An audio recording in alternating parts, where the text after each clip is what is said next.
Eu sou Marcos, um arquiteto de renome, cuja trajetória de sucesso em Seattle mascarava uma fundação conjugal em colapso.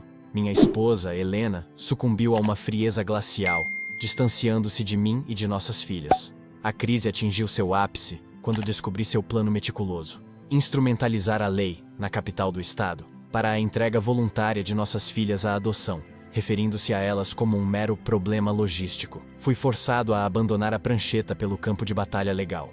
Com a mesma minúcia que dedico a uma planta estrutural, minha investigação, que me conduziu às raízes de Helena, desvendou um segredo de família de 2 décadas, a chave para sua crueldade e para a minha defesa. Este é o registro de como usei a precisão de um arquiteto para desmontar a má-fé e a malícia, salvando o futuro das minhas filhas e reconstruindo nossa vida sob o sol restaurador de San Diego. Eu sou Marcos. E para o observador externo, minha existência na efervescente metrópole tecnológica, mais precisamente em Seattle, Washington, era a própria materialização do ideal americano: prosperidade, solidez financeira e uma família que parecia ter saído de um catálogo de luxo. Sou arquiteto, e a amarga ironia de minha profissão ecoa em mim até hoje. Minha expertise residia em conceber residências suntuosas em encostas desafiadoras, estruturas que repeliam a gravidade e o tempo, firmemente ancoradas em alicerces de aço e concreto de alta performance, com valores que facilmente ultrapassavam $5 milhões. Eu era o construtor da solidez. Contudo, enquanto eu assegurava a permanência de terceiros, o alicerce emocional de meu próprio lar ruía, pulverizado por um processo lento, silencioso e profundamente destrutivo. De meu escritório em Queen Anne Hill, do topo que oferecia uma vista deslumbrante do Puget Sound e das Olympic Mountains, o panorama era de poder e beleza. No entanto, o céu invariavelmente cinzento e a névoa persistente pareciam filtrar a luz, infundindo um presságio sombrio à nossa vida doméstica. Uma melancolia arquitetônica pairava sobre a cidade. A pressão atmosférica de Seattle, pensei, exercia um peso físico, sufocando qualquer calor ou espontaneidade. Minhas filhas, Sofia e Laura, representavam minha maior e mais genuína obra. Sofia, aos 6 anos, possuía uma mente sagaz e inquisitiva, questionando a lógica de tudo, desde a tenacidade dos materiais até a fria indiferença de sua mãe. Nela, a paixão pela matemática e pelas formas arquitetônicas era evidente. Eu me recordo de nossas horas absorvidas em debates sobre a resistência de pontes de palitos de picolé, discutindo compressão e tensão. Laura, com apenas 4, era um epicentro de afeto e energia, um pequeno turbilhão de risos que, até recentemente, conseguia derreter a rigidez de qualquer dia nesta cidade. O perfume doce do talco e do shampoo infantil que emanava delas era um aroma de inocência que parecia repelir a crescente amargura de Helena. Minha dedicação à criação delas era um prazer visceral, algo que Helena havia descartado. Essa entrega inegociável, que definia meu ser como pai, acabava se tornando um peso insustentável para a sua ausência emocional. Em meio à crise, eu me consumia no projeto de uma casa suspensa sobre a Baía de Elliott, que exigia cálculos estruturais complexos para desafiar as intempéries costeiras. Meu refúgio era a precisão dos desenhos, onde a lógica da engenharia ainda prevalecia sobre o caos pessoal. Eu me via como o arquiteto que ignora a infiltração capilar que silenciosamente mina o solo sob a sua própria casa, obcecado em projetar arranha-céus para outros. O preço de manter essa fachada de perfeição social era impagável. Olhava para os móveis de design que Helena tanto apreciava, e cada objeto parecia ser um grilhão que nos prendia a uma elegante mentira. A madeira maciça do piso de carvalho, que eu mesmo escolhera, começou a ranger sob meus passos de uma maneira inédita, quase um aviso audível de que a estrutura moral estava cedendo. Minha rotina matinal era um exercício de negação. O café que ela mal tocava, sua saída para o trabalho, sempre elegante e sempre desprovida de um beijo. Questionava-me, incessantemente, o porquê de eu sustentar essa ilusão. Numa tentativa desesperada, tentei segurar sua mão durante um filme. Seu recuo foi instantâneo, um gesto físico que comunicava, sem palavras, a distância inegociável que ela havia interposto entre nós. Aquele toque quebrado era a representação física da nossa separação. A frieza natural do clima do noroeste parecia ter se instalado permanentemente em nosso lar. A metamorfose de Helena foi um processo lento e devastador. Ela se movia pela casa como uma estranha, e seu perfume sofisticado apenas disfarçava o odor do abandono. Seus olhos azuis, antes expressivos, haviam se tornado opacos. Eu percebia que, embora ela usasse a maternidade como um adorno social, ela a vivenciava como um fardo intolerável, um estorvo que ela ansiava eliminar de sua biografia, a qualquer custo. Tentei compensar essa lacuna de maneira frenética. Tornei-me o pai estrutura, o cozinheiro, o contador de histórias, assumindo papéis que ela descartava com desdém. Eu estava preso, agarrando-me à esperança. Ela se fechava como uma ostra. Não é sobre você, Marcos, é sobre mim. Apenas me conceda paz. Era sua resposta mais comum, proferida com uma voz monocórdica que selava qualquer discussão. A ironia que me consumia era que ela buscava a paz enquanto distribuía um caos emocional destrutivo. O ponto de ruptura público ocorreu em um jantar de gala no Museu de Arte da cidade. Sam. Quando uma colega elogiou Sofia, Helena respondeu: "Elas são crianças. Eu, sinceramente, mal as percebo. Marcos é o pai devotado." Aquilo foi uma negação pública, consciente e cruel. No caminho de volta, a confrontei. Ela apenas respondeu: "Eu não as amo como você. Não sinto essa conexão. E não me envergonho disso." Senti um arrepio glacial, dirigindo pelas ruas vazias, meu choro silencioso. O olhar de pena de um amigo arquiteto na porta do museu confirmou. Todos sabiam que nossa fundação estava comprometida, exceto eu, o teimoso engenheiro. Naquela noite, meu reflexo no espelho mostrava um homem exausto, um arquiteto que havia perdido a capacidade de consertar a própria vida. Aquele espelho refletia a última versão do Marcos ingênuo. Sugeri terapia de casal, a última tábua de salvação. A doutora Alice, em particular, me alertou: "Marcos, prepare-se não apenas para o divórcio, mas para uma redefinição existencial completa. As coisas se tornarão imprevisíveis." Aquela frase séria me assombrou. Comecei a construir uma defesa financeira, documentando cada despesa. Criei uma planilha criptografada, detalhando cada centavo. Eu estava erguendo um baluarte de papel contra a malícia legal que eu pressentia. Meu maior pavor não era a perda material, mas a perda legal do poder de sustentá-las. Comecei a estudar o Código Civil, buscando obsessivamente a definição de custódia primária, como um estudante desesperado. Cada artigo lido era um tijolo em minha defesa. A virada final veio em uma quarta-feira. Sofia, frustrada com um complexo Lego, chamou a mãe com esperança. Helena, com um olhar gélido, desviou-se. "Sofia, não me interesso por brinquedos. Use sua própria cabeça. Não me importune." Aquele, eu soube, foi o último suspiro de minha paciência. Ali, minha mente decretou o fim do casamento, antes mesmo de eu saber sobre o abandono. Naquele instante, eu transicionei de arquiteto de estruturas para arquiteto da sobrevivência. Atualização 1. A partir daquele dia, a desconfiança deixou de ser uma sombra. Era uma entidade instalada em meu peito, alimentada pela ansiedade e pela cafeína. Eu vivia em estado de alerta, com os sentidos aguçados para qualquer ruído dissonante. Eu recordo as madrugadas insones, ouvindo o silêncio da casa, que na verdade era um barulho ensurdecedor de mentiras silenciadas.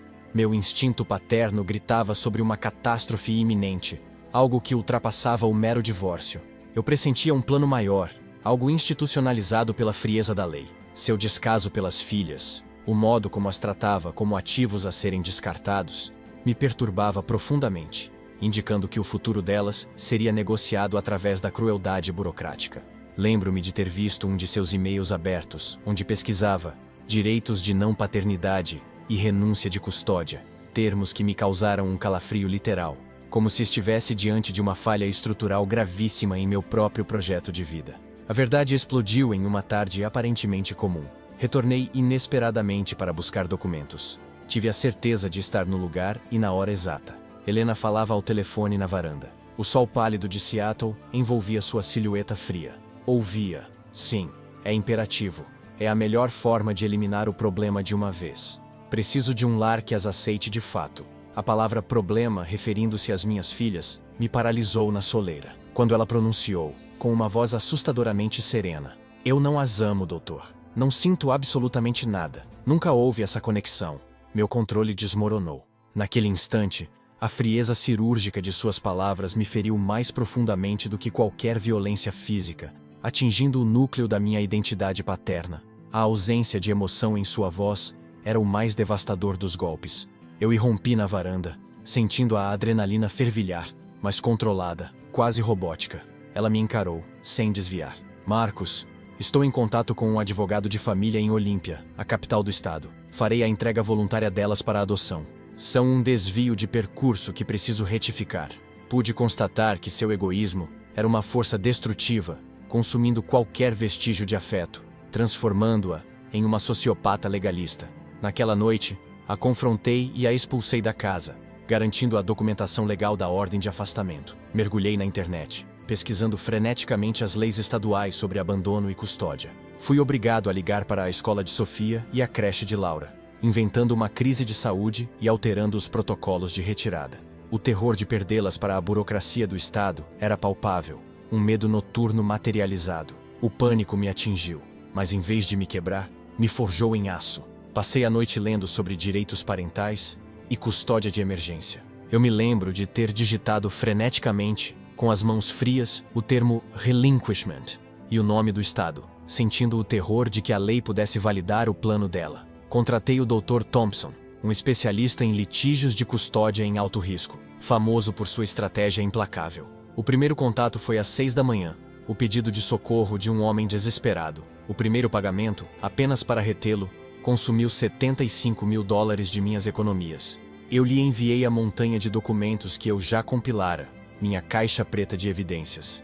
Minha vida se tornou uma busca metódica por provas. Minha mente de arquiteto entrou em modo de gerenciamento de crise. Dividi o problema em subseções de risco, prioridades de custódia e um cronograma de ataque legal, montando a defesa com a precisão de um projeto de engenharia civil.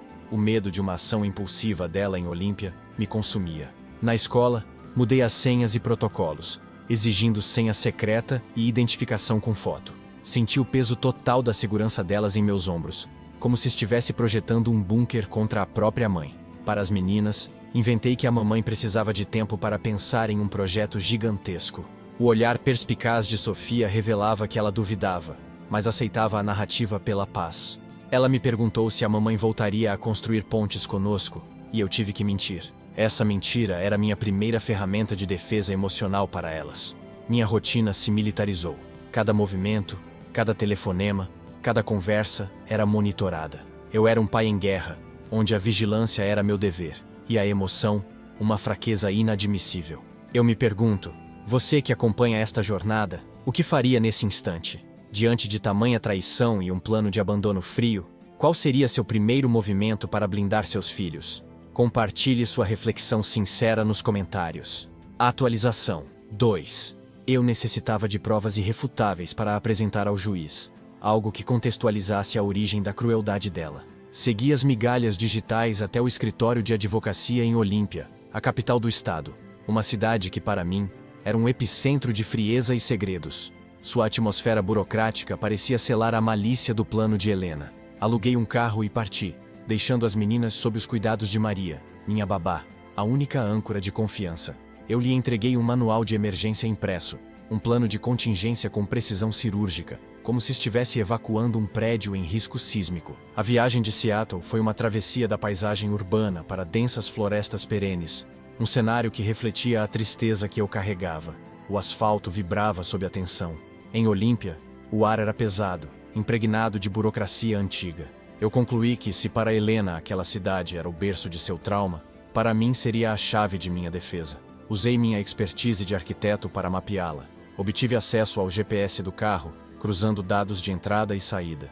Identifiquei 3 pontos: o escritório do advogado, um café histórico e uma rua residencial sem saída, sua casa de infância, formando um triângulo de miséria. Desenhei um mapa mental de rastreamento, calculando a permanência dela em cada local. O trajeto entre o escritório e a casa de infância era sempre direto, sem desvios, o que indicava uma determinação fria. A precisão geométrica confirmava. A frieza dela era coordenada e planejada com sua família. Eu precisava de evidências que derrubassem a narrativa de vítima no tribunal. Iniciei a investigação do passado de Helena naquele município de forma obsessiva. Na biblioteca pública, apresentei-me como pesquisador de arquitetura histórica, interessado em fundações antigas. O funcionário, desconfiado, me guiou ao porão. O local era frio, com cheiro intenso de papel envelhecido e mofo. O ar-condicionado zumbia como um lamento mecânico. Vasculhei arquivos, e na seção de microfilmes, após horas dolorosas sob a luz intensa, a imagem surgiu. Uma manchete de 20 anos, um escândalo familiar envolvendo a mãe de Helena, Genevieve. O documento amarelado falava de repercussão social grave e acordos financeiros para silêncio, para abafar o abandono de Helena, deixada com parentes por meses.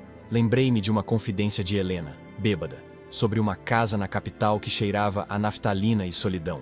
O cheiro da biblioteca e a notícia de Genevieve confirmaram. O trauma estava enraizado. Tremi de raiva e de tristeza. Ela estava reproduzindo uma maldição familiar, um ciclo de rejeição que eu tinha o dever de romper. A dor de Helena era real, o que explicava sua incapacidade, mas sua reação era cruel. Minha missão era resgatar minhas filhas dessa repetição de trauma, longe daquela história sombria. Fotografei a tela do microfilme, uma prova digital de um segredo de papel. O cheiro de poeira e tempo daquele porão impregnou minhas roupas. O lembrete físico de que eu havia desenterrado algo profundo. Eu compreendi que Helena estava tentando encerrar sua própria dor de maneira distorcida. Minha prioridade absoluta era a sobrevivência de Sofia e Laura.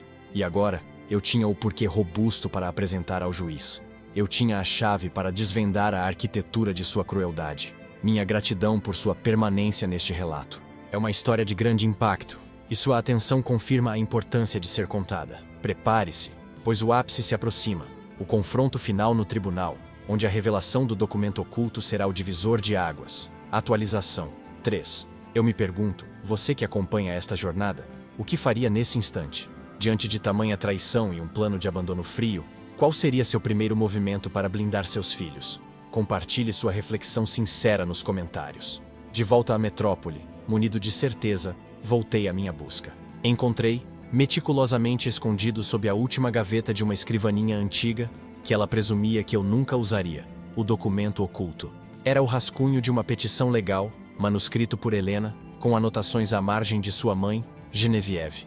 Nele, ela me retratava como um marido e pai permissivo, frio, obcecado pelo trabalho e patologicamente negligente. A petição era um ataque cirúrgico à minha reputação, à minha verdade, sustentando a alegação de que as filhas encontrariam um destino mais feliz num sistema de adoção estruturado. Ao ler o trecho onde ela descrevia Sofia e Laura como interferências, e a mim como viciado em trabalho negligente, meu corpo reagiu antes da mente, com um sobressalto visceral. Senti uma náusea intensa.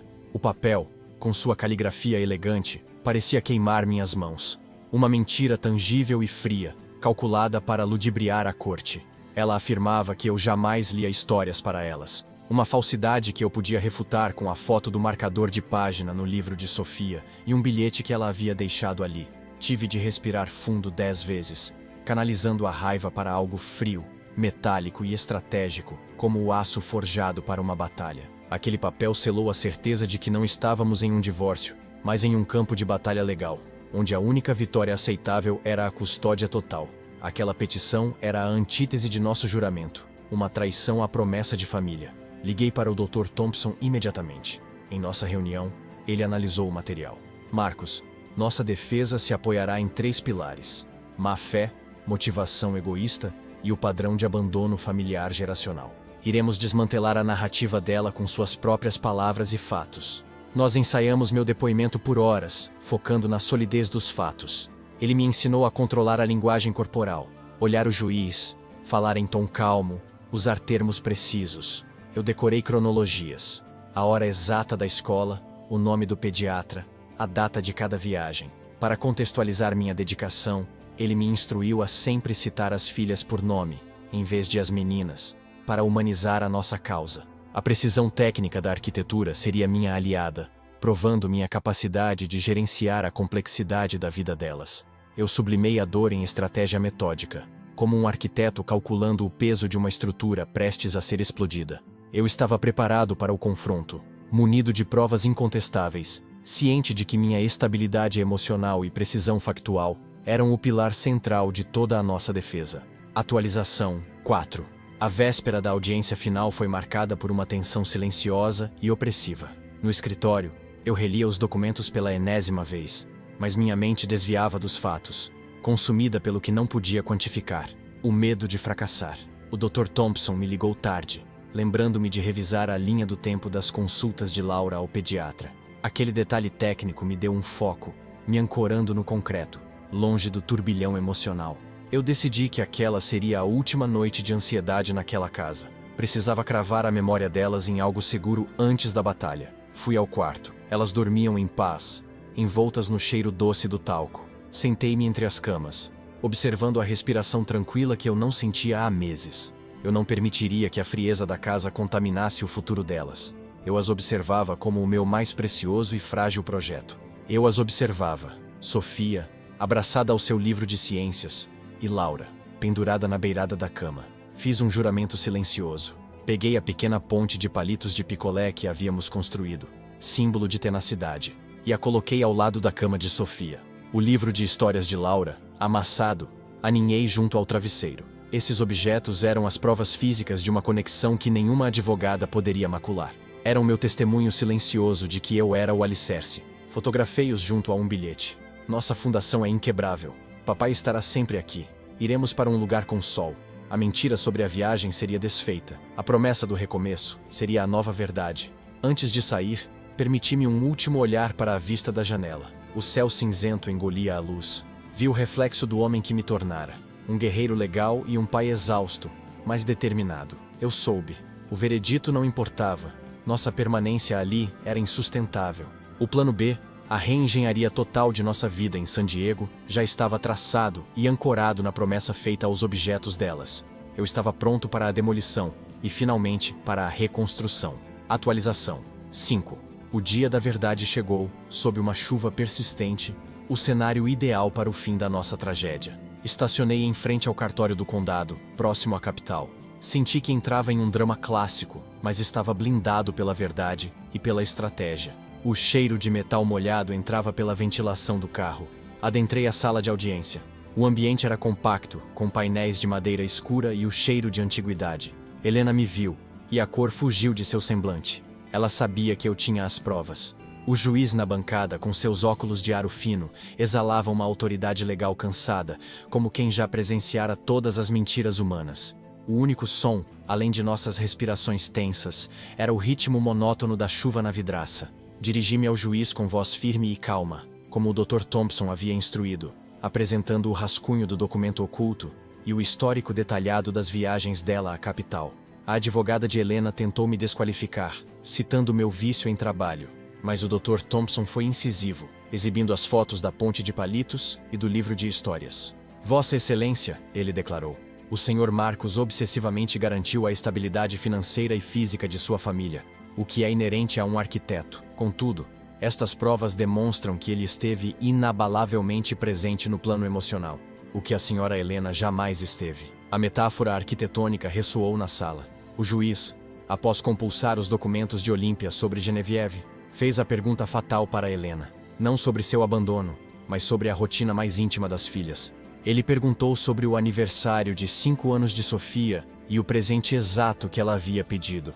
Helena gaguejou, incapaz de nomear o brinquedo, o kit de arquitetura. Falhou ao descrever a rotina, ao citar o nome da professora de Laura. O juiz a interrompeu, pousando a caneta sobre a mesa com um ruído seco. Helena, sob pressão, desmoronou, confessando o trauma de infância, o abandono de sua mãe e o terror de reproduzir o ciclo de dor. Seu olhar se perdeu, e ela murmurou que a dor de ser abandonada era tão imensa que ela queria eliminar as filhas de sua vida para evitar ser um dia abandonada por elas. A confissão foi um momento de clareza sombria, explicando a lógica de sua crueldade. O juiz brandiu o martelo. Senhora, a corte observa um padrão de má-fé, um esforço em arquitetar uma narrativa falsa e uma clara priorização do bem-estar pessoal. O Sr. Marcos, em contrapartida, demonstrou dedicação exaustiva, precisão factual e uma preocupação que transcende o papel. Seus esforços para proteger as menores do seu próprio plano de abandono legal são notáveis. Em face da instabilidade emocional comprovada da mãe e da má-fé, eu concedo a custódia total e imediata das menores ao Sr. Marcos. A corte se encerra. Senti um arrepio, não de medo, mas de vitória e alívio sísmico. O Dr. Thompson apertou minha mão, exausto. Saí daquele cartório sem olhar para trás. A estrutura legal estava garantida. O próximo passo, a fuga para o sol, era a única arquitetura possível para a cura. A conclusão legal me atingiu como a certeza de que a fundação estava segura e que o projeto de vida delas havia sido salvo da demolição iminente. Dirigi para casa sob a chuva, com a certeza legal da custódia. Atualização 6. Eu sabia que era impossível permanecer naquele antigo lar. Um mausoléu de frieza e mentiras. Uma ruptura total era imperativa. Luz, calor e um novo horizonte. A venda da casa foi célere. Na última manhã, antes de cerrar a porta, ajoelhei-me, tocando o carvalho frio. Lamentei em silêncio por tudo o que se perdeu, mas senti uma libertação profunda. Entrei na van com as meninas. Deixar Seattle, com o Space Needle diminuindo no retrovisor, foi um processo lento de descolamento. O ar frio e denso deu lugar a uma leveza gradual na travessia de 3 dias, nossa terapia itinerante. A paisagem mudou, dos pinheiros úmidos às planícies secas, onde o vento quente me lembrava da esperança, e finalmente, ao calor da Califórnia, um contraste geográfico que simbolizava a mudança de nossa alma, do cinza melancólico ao sol restaurador. Lembro-me de Sofia, quebrando o silêncio da viagem, pedindo para tocarmos A Casa, de Vinícius de Moraes. A canção infantil preencheu o carro, e foi o primeiro som de cura em muito tempo. Enquanto me afastava, observei as casas que projetei em Seattle, sólidas, mas frias. Compreendi que a rigidez do clima havia influenciado a rigidez de minha própria alma. A mudança era essencial para a minha própria reconstrução e para redefinir meu ser. Vendi a casa e nos mudamos para o sul. Escolhi San Diego, Califórnia, buscando a luz, o calor e uma distância segura. A vida se fez mais leve. O ar do mar é sal e bálsamo para a alma. Decidi que o fantasma de Helena e a frieza do passado ficariam para trás. Abandonei a escala de projetos megalomaníacos. Abri um escritório de arquitetura boutique em La Jolla, focado em construções sustentáveis que celebravam a luz e o design costeiro. Minha prioridade migrou da rigidez do concreto para a flexibilidade do tempo e do propósito. Reajustei minha rotina para trabalhar das 8 horas às 15 horas, e o restante do dia era integralmente dedicado a elas. Minha filosofia de design evoluiu. Agora, eu concebia espaços que promoviam a saúde mental e o bem-estar familiar, com ênfase em aberturas maximizadas. Troquei a pressão do Puget Sound pela suavidade do Pacífico. Eu fazia reuniões virtuais com a vista para o mar, e o estresse diminuiu drasticamente. Meu novo escritório, pequeno e com paredes de vidro, refletia a transparência que eu buscava em minha nova vida. O sol de San Diego operou maravilhas no espírito de minhas filhas. Sofia, inicialmente, expressava a dor através de desenhos de casas sombrias, mas logo passou a esboçar lares com vastas janelas e luz, que chamava de Casa do Papai. Ela se fascinou pelos meus projetos, auxiliando-me na escolha de cores e debatendo a colocação de vigas. Laura, a mais nova, recuperou seu turbilhão de energia, aprendendo a surfar nas pequenas ondas. Uma tarde, enquanto construíamos um colossal castelo de areia, ela me disse: "Papai, eu prefiro San Diego. Aqui tem muito azul e muito calor, e seu sorriso não desaparece mais." A frase me tocou a alma. Eu percebi. Minha felicidade era a fundação inegociável do novo lar. O olhar de Sofia, antes desconfiado em Seattle, agora era cheio de segurança e luz. Nosso primeiro dia na praia de La Jolla foi um marco. Sentei-me na areia quente, inalando a maresia, observando as duas correrem para as ondas. Suas gargalhadas eram um som de cura. O vento suave de San Diego era um bálsamo. Eu me senti invencível, não pela vitória legal, mas por ter restaurado a alegria pura delas. Eu não sou mais apenas um arquiteto. Era o curador da alma de minhas filhas. Essa fundação, construída em San Diego sobre o amor e a presença incondicional, eu sei que é inquebrável. O silêncio noturno, antes repleto de ansiedade, agora é embalado pela certeza e pelo som distante do oceano. O período pós-mudança foi de intensa reengenharia emocional. A rotina, em Seattle uma prisão, tornou-se nossa âncora. Usei a arquitetura do tempo para construir a segurança delas. Às 15h05, eu estava em casa. Fazíamos a lição de casa na mesa da cozinha que eu projetei larga e clara, banhada pelo sol da tarde, um contraste deliberado com a escuridão de nossa antiga casa. As matriculei em aulas de vela, ensinando que a força da natureza, como o vento do Pacífico, deve ser controlada e utilizada a nosso favor. Laura prosperou no mar, e Sofia, a analítica, absorveu a física das velas. Eu percebi que, ao removê-las da frieza de Seattle, eu havia mudado o código sísmico de nossa família. Os vestígios de ansiedade desapareceram, substituídos por uma confiança que espelhava minha estabilidade recuperada. Elas jamais perguntaram sobre Helena. O silêncio não era de dor, mas de aceitação protetora. Sabiam que no projeto final, o pai era a única fundação necessária. Eu, o arquiteto de concreto, Havia finalmente construído o alicerce mais importante, feito de tempo e presença incondicional. Um ano depois, a síntese de minha cura profissional e pessoal culminou em nosso novo projeto, nossa casa. Eu havia comprado um terreno simples em uma encosta com vista para o mar, investindo cerca de $1.800.000 apenas no lote. Mas a estrutura que eu projetei para nós era tudo o que a casa de Seattle não era: ampla, transparente e respirável. Eu usei madeiras leves, vidro estrutural e um sistema de captação solar que fazia a casa dialogar com o ambiente, em vez de lutar contra ele. O coração da casa não era a sala de estar formal, mas a cozinha, biblioteca, um espaço aberto para cozinhar, ler e debater sobre poesia e vigas. A casa era um manifesto arquitetônico da minha nova vida. Onde havia rigidez, agora havia flexibilidade e luz. Sofia participou ativamente, desenhando um pequeno mezanino para seu quarto, que incorporei com orgulho ao projeto estrutural. Na conclusão da obra, fizemos um ritual. Enterramos na fundação do jardim um pote com as lembranças ruins, desenhos de casas quebradas e a foto da neve de Seattle. E plantamos uma oliveira por cima, simbolizando a paz e a nova raiz. Aquele ato selou o fim do luto. Atualização 7. E o início de nossa permanência inegociável em San Diego. Olhei meu reflexo no vidro da janela e vi a silhueta de um pai, não de um sobrevivente legal.